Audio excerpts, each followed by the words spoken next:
doing it. This is it. This is it. This is the highly anticipated return of the podcast thing that nobody asked for. But guess what? You're getting it. And I don't have that many firing synapses left to come up with a witty title, podcast about games. So, get this, another podcast, because podcasts are like armpits. Everybody has at least two. I only have one. I'm missing an arm. It's gone. I lost it in the war. But I understand that long-form content is not what you guys want to see from me. You like my video essays and my clip dumps and my screamer! He's gonna go crazy! Yeah, you enjoy when I do that. But I have a head cold from hell, and it feels like a lost colony of frogs has set up shop inside of my larynx. Sick as a dog. I do have another script for a video ready to go, but I am in no shape to work on that without it coming out like absolute trash, so you get this instead. There are a lot of ideas that are floating around in my head that I know will never be enough on their own to be molded into a proper video, so this podcast is in my way to, create a thought dump conduit thing for all of these ideas that I want to share, but also that I want to share, and I don't want to shelve them all and let them, leave them there to gather dust. Perhaps it's my own lack of creative ability to actually make them into something, but I don't want to make a video about a topic or a thought unless it's something I can completely map out in my head with no trouble. And so here we go. And this podcast is a good opportunity to be more open, more candid with people. There was that one-off thing I did with that guy Sam, good guy, but this is more long form, more relaxed. There's not a lot of dead air as the people awkwardly try to figure out how to communicate with each other and try to answer questions like, "Oh, hey, what do you think about this?" And then it's crickets for about 7.5 minutes, and then they get a response of, "Oh, I think it's bad." And then it's like, "Oh, that's a great answer. What about this?" And then they just continue down that really shitty dialogue for 2.5 hours. Not going that route. Not a fan of that. So you get this. Yeah, I have been making a lot of videos lately, and people who have been following my channel for a while are more used to getting one upload maybe every month or so. Not 3 or 5 or sometimes more than that.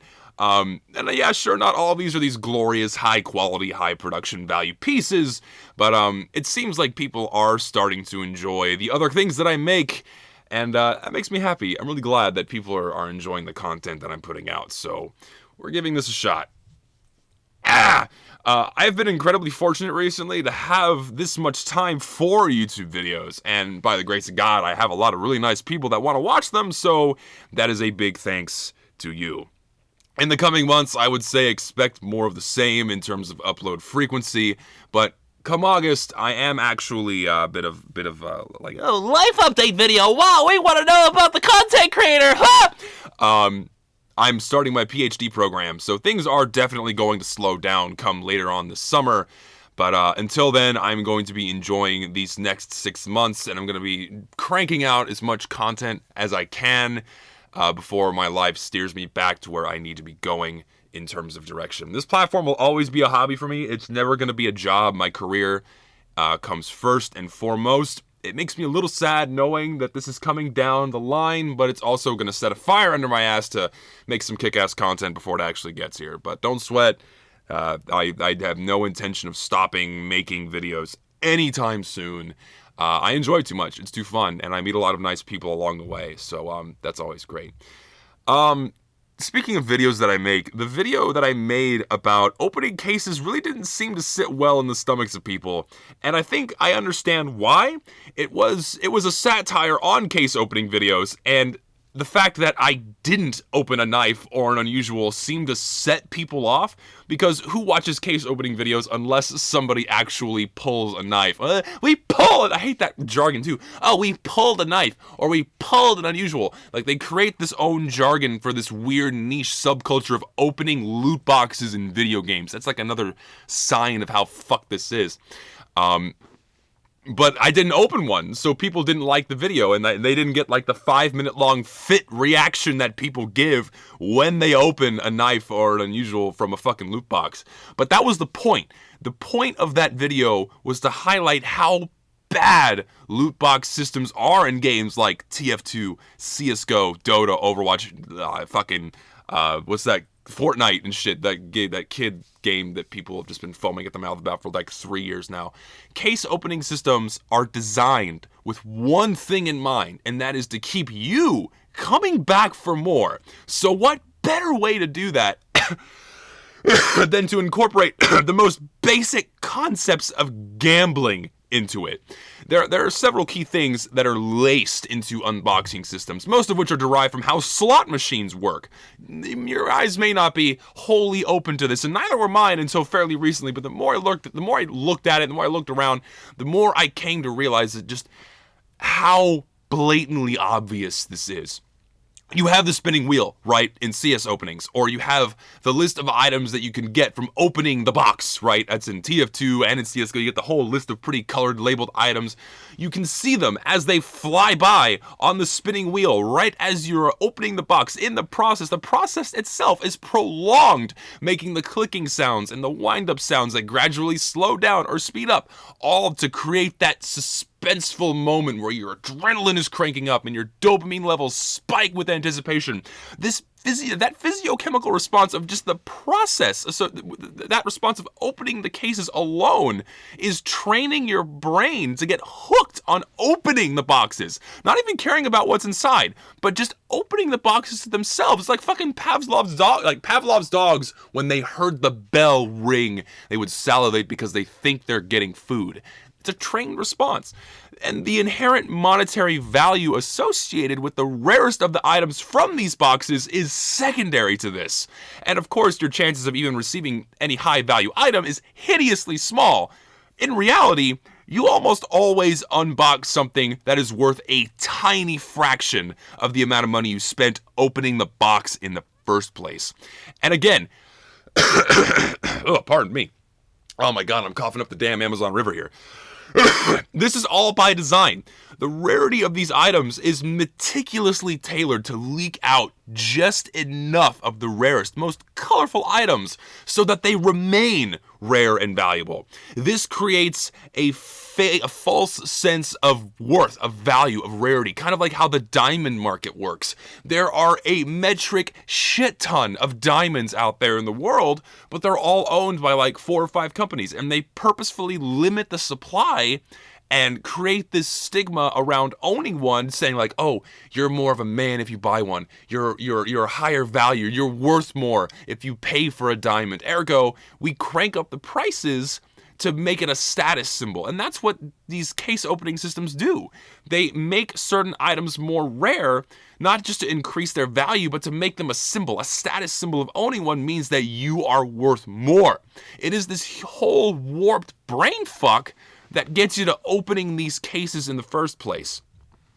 This and all of that creates that initial appeal to even open one to begin with. It's something in the same vein of, oh man, I really want this cool rare item. It's so expensive, but I can't buy it normally. So maybe if I open the box, I'll get it. And then you don't.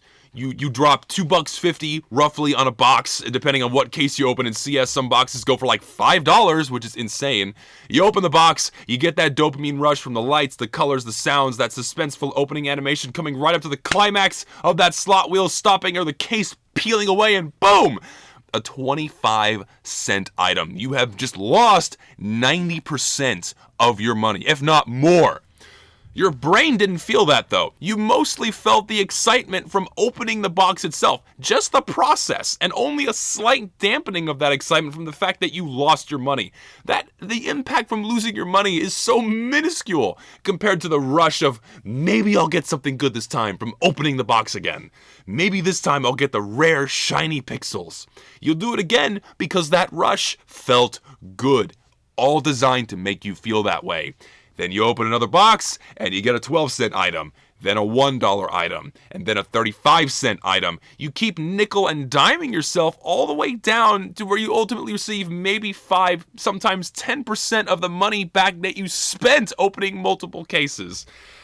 Oh my God. And it's just, it's baffling to me how obvious this is, and I can't believe I never really paid attention. I'm not a gambler. I don't gamble. I don't like poker. I don't like slots. I don't like roulette. I don't like the idea of risk and reward. I like the idea of security and knowing where my money is going and having the most control possible over what I do. And that's why I like TF2 trade-ups. TF2 trade-ups give you a lot more control over like what skin you can get, the wear, the collection, everything. Opening a box, you're literally dumping $2.50, flushing it down the drain, throwing the slot wheel. Maybe I'll get those 777s. Maybe I'll hit the 777. Please let me win. But it doesn't matter. All that matters is that chance, the thrill of maybe getting the item that's been imprinted into the brain of the user by that audio-visual feedback from the game. It's gambling. Opening loot boxes, opening cases, opening TF2 crates is flat out gambling.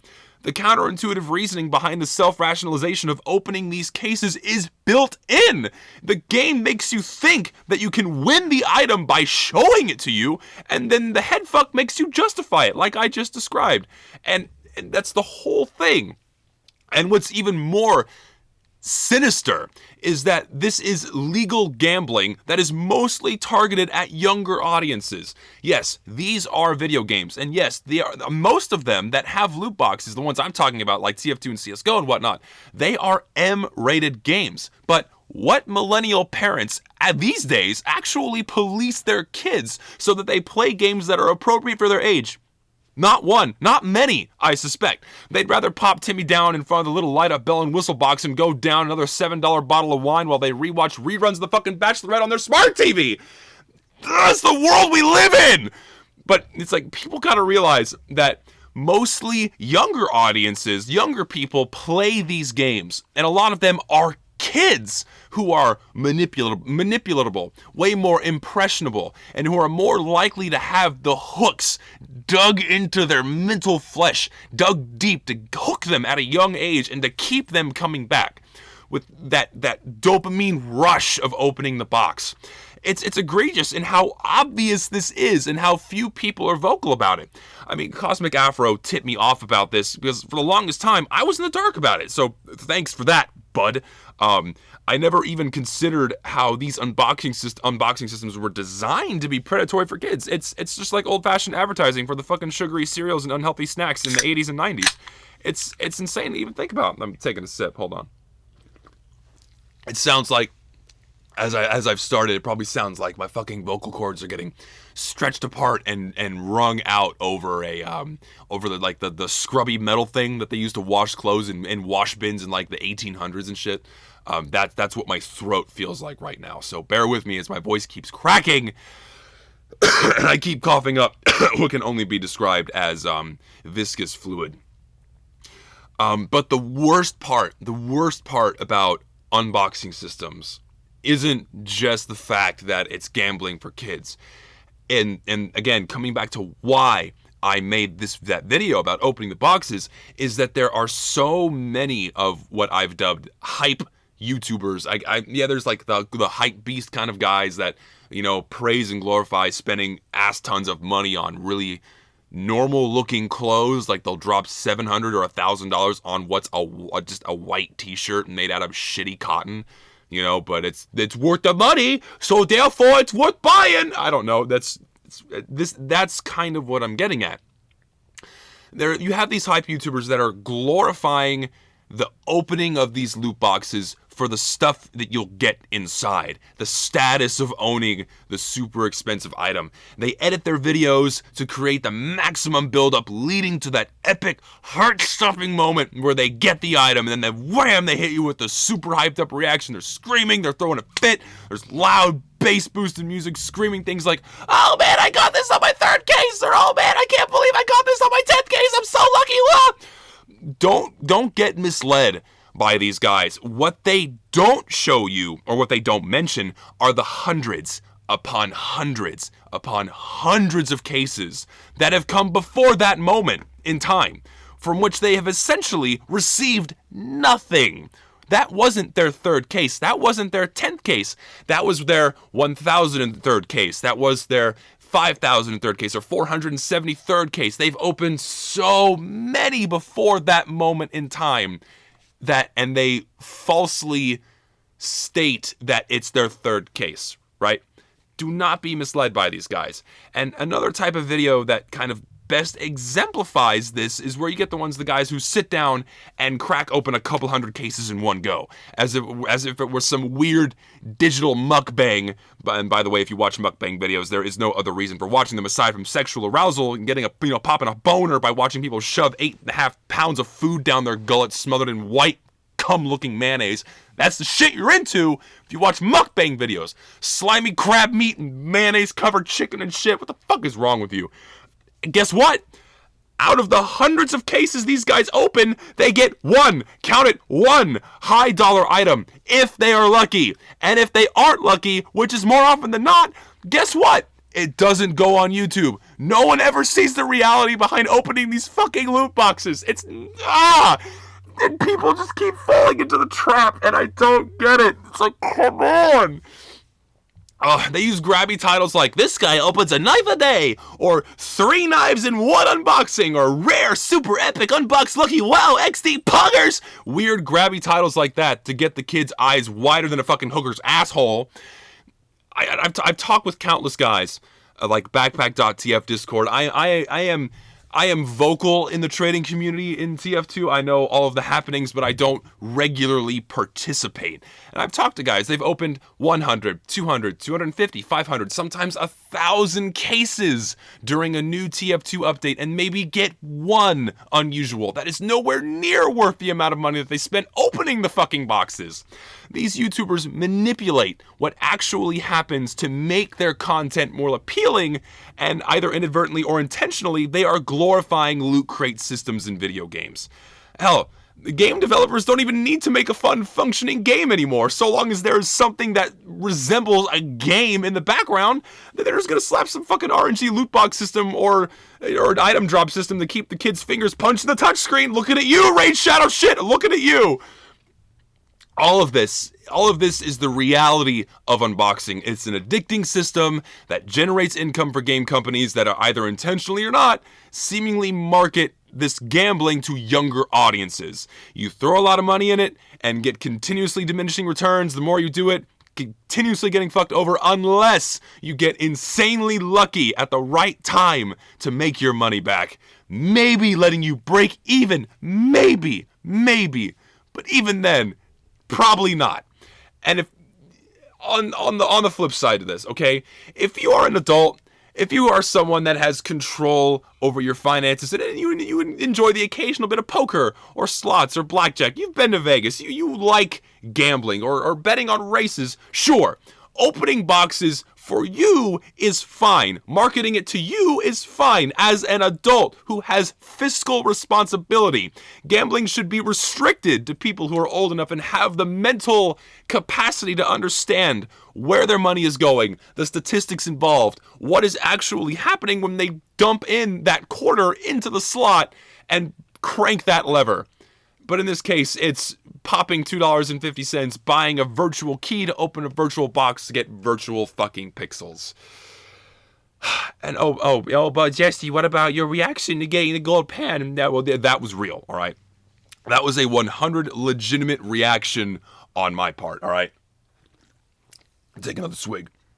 Up until then, I had completed 94, 95 tours in 2 cities, Man vs. Machine, and had only received maybe 6 professional kill streak kits to show for it.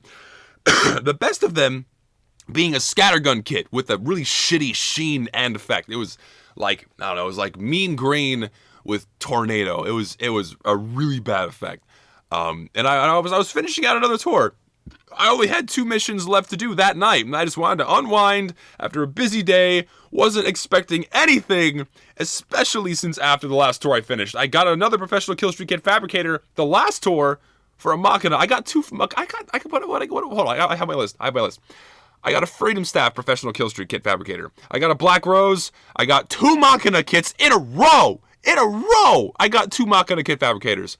I got a vaccinator kit, and I got a scattergun kit. Those are the only professional kill streak kit fabricators that I have received from 95 tours of MBM. That enough should give you an idea, because MBM is loot boxes. Face the fact, you pay $4 instead of $2.50 to play the different game mode at the chance of getting something worth money, right?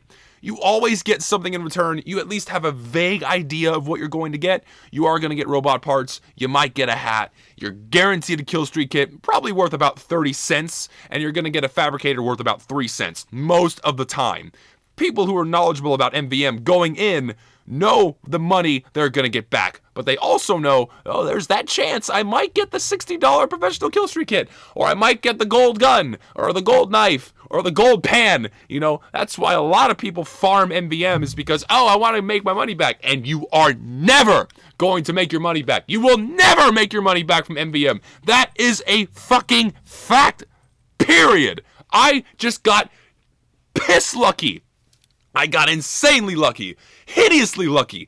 I swear to God, the timing of me getting that pan after putting out that box video is so thick, so dense, I can cut it with a knife. It is nuts that I got it 2 days, at less than 2 days after putting out that fucking unboxing video. 2 days after I'm telling you guys to not open boxes. It's all a scam. It's all rigged. Because it is. It fucking is. It's designed to juice as much money out of you as possible without giving you anything back. That's how it works.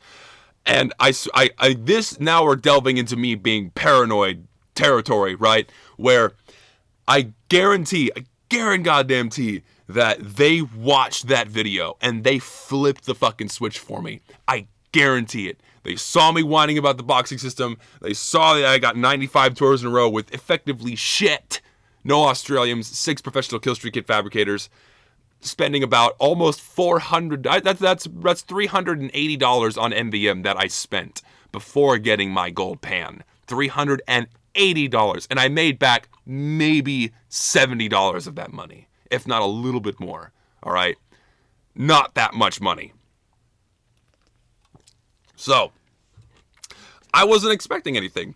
I finished out the last mission, and I'm expecting my 2-box drop again. I'm expecting 2 shit kits. I don't know, Freedom Staff, Sun on a Stick, Spec Fabricator, and then the guys are snickering in the fucking chat like, oh, he doesn't know yet, because I'm like, who doesn't know what? I don't believe, no, it's not, because I at that point, I was expecting a prank more than actually getting a pan, right? I'm excited, oh, look, he actually got the pan, oh, wow, and I'm like, oh, great, they're just joking around with somebody, you know, because, like, if there was, say there was a notification in game, it was and I was thinking, like, okay, someone gave somebody the something special for someone special item, so that would set off a notification, like, oh, we're gonna trick the guy and make him think that it's a pan drop, and if, of course it wasn't. I actually got the pan, and I'm like, okay, what are these jerk-offs talking about? And I look at the notifications, and boom, I got the fucking pan, and naturally I lose my shit, because when does that happen?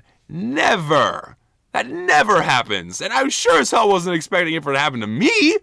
So yeah, I lost my fucking mind. That 1 minute video was actually about 10 minutes of me losing my mind, because that's $3,000 right there.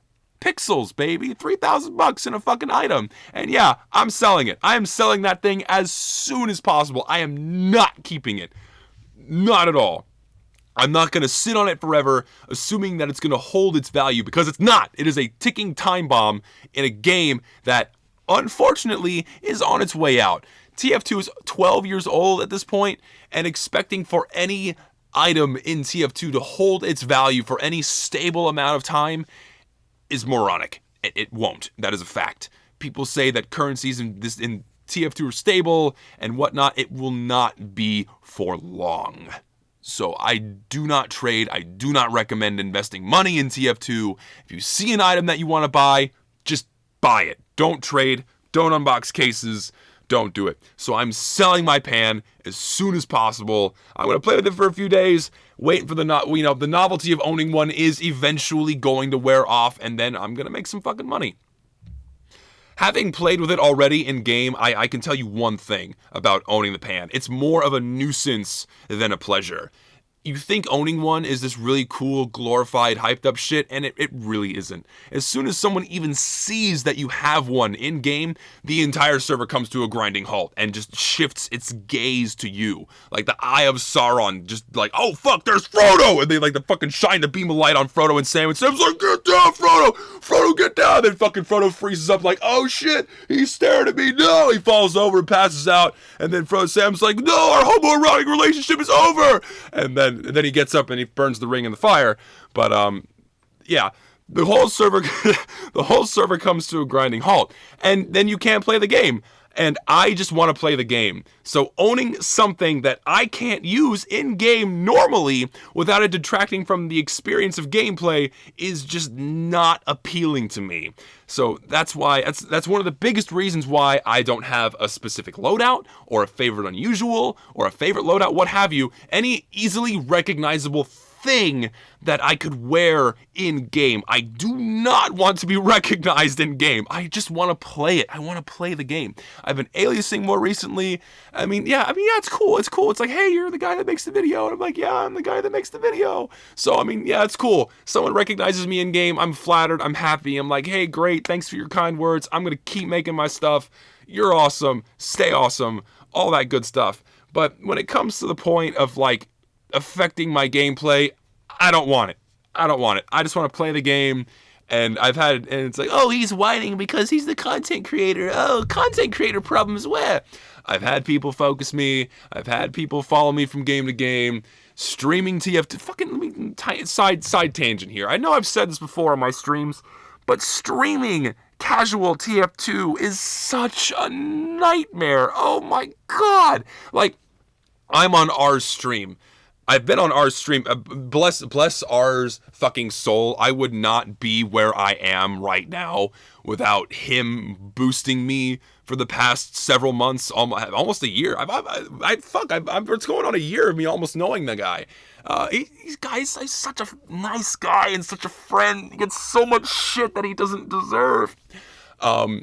But I wouldn't be here without him boosting my Twitter and my videos and allowing me to come on his streams and by the grace of God, I made a good friend who boosted a lot of my content and helped me get to where I am right now.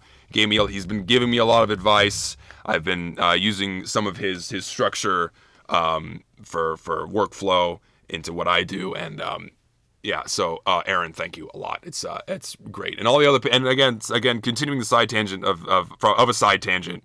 I'll get back to the stream thing in a moment. Thank you, Alex, Cosmic, all the other, and you know who you are. If you're a YouTube guy and you've chatted up with me before and you helped me out with something, then thank you. I know I'm forgetting people, but you're nice guys. Oh fuck, that one. That one hurt. Pardon me for a sec. Hold on. I'm going to get another swig of water. Oh, fuck me. This hurts. I'm okay. Anyway, streaming TF2 is a fucking nightmare. Casual streaming is so... it's so bad. Because if you're not one of the pillars in the community, if you aren't Uncle Dane, if you aren't Lazy Purple, if you aren't Soundsmith... Those guys are like, you can't really say like they're the untouchables, but they're the guys who have been genuine enough for a long amount of time where people aren't going to go out of their way to fuck with their streams because they're genuinely nice guys. They're nice guys. They talk naturally. They speak naturally. They're very candid. They're very open. They don't look slimy. They come off as very, very personable people. And that's great. And they are in their prime for making TF2 content. And I hope to God these guys get out of it. Please, guys, get out! Leave! Run! Get out of here! You have the capacity to do so much more with your talents. Get out of TF2. God, Soundsmith, finish your schooling, bud. Finish your schooling. Be a good sound engineer. Holy fuck, you're talented. Do shit. Lazy Purple, your editing skills are top notch. You do good shit. Bud, run, find something else, make something else. TF2 is great, but it's going to come back to bite you in the ass so hard one day. Get out.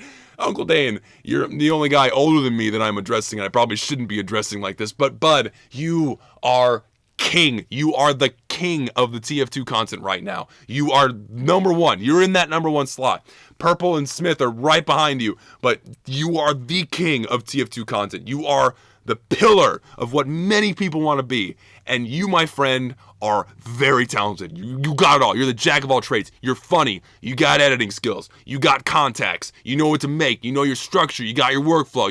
You have your own way of handling and doing things, and you could do so much with it. Get out of TF2 before it fucks you over like it's fucked over so many other people. Before then they get out and they have to do like a complete rework of doing what they do, like RT Game. He survived. Thank God he survived. But run like the fucking wind. And you know what? It's like it's no hard feelings to the fucking community here, but damn, you guys need to chill out. You guys really need to fucking relax about, content creators not making a TF2 thing. You need to relax if someone pushes out something that isn't TF2 content. It's not betrayal.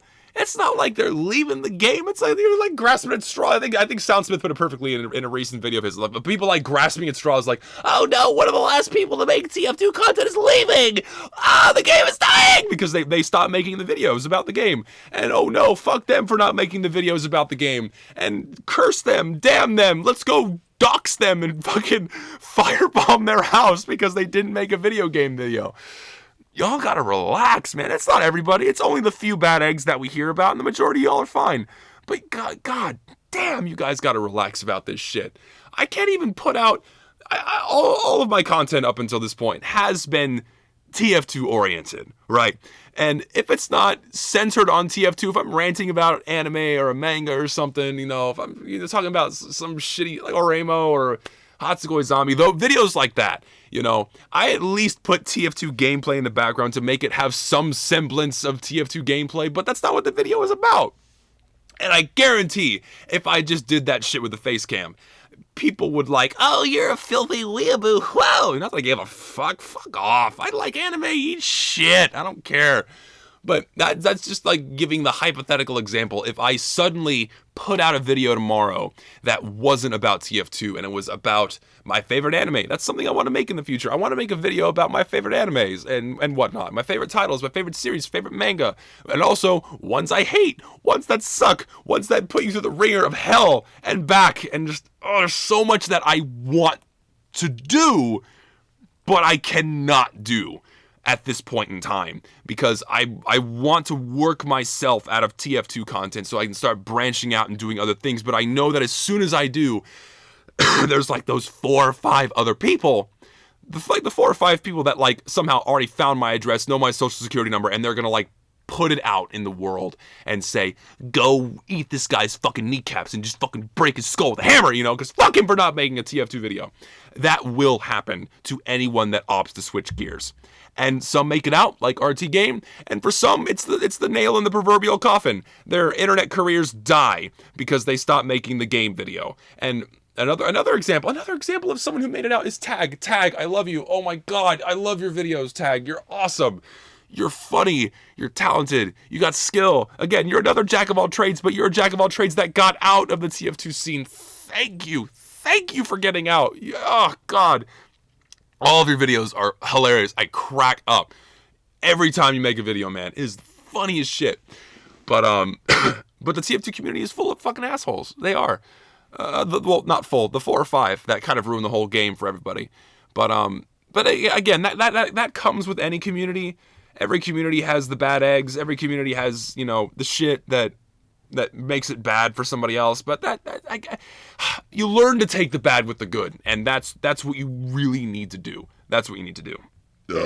Seeing the plight of other YouTubers has taught me a lot, actually. I see other guys with their iconic loadouts or whatnot, and it comes to define their online presence in the game to a point where they can't even use the items, or they're stuck in TF2 for so long that it defines them as a content creator, and it just, that's the thing. The point to take away from that rant is never never place yourself in the vein of doing one kind of content.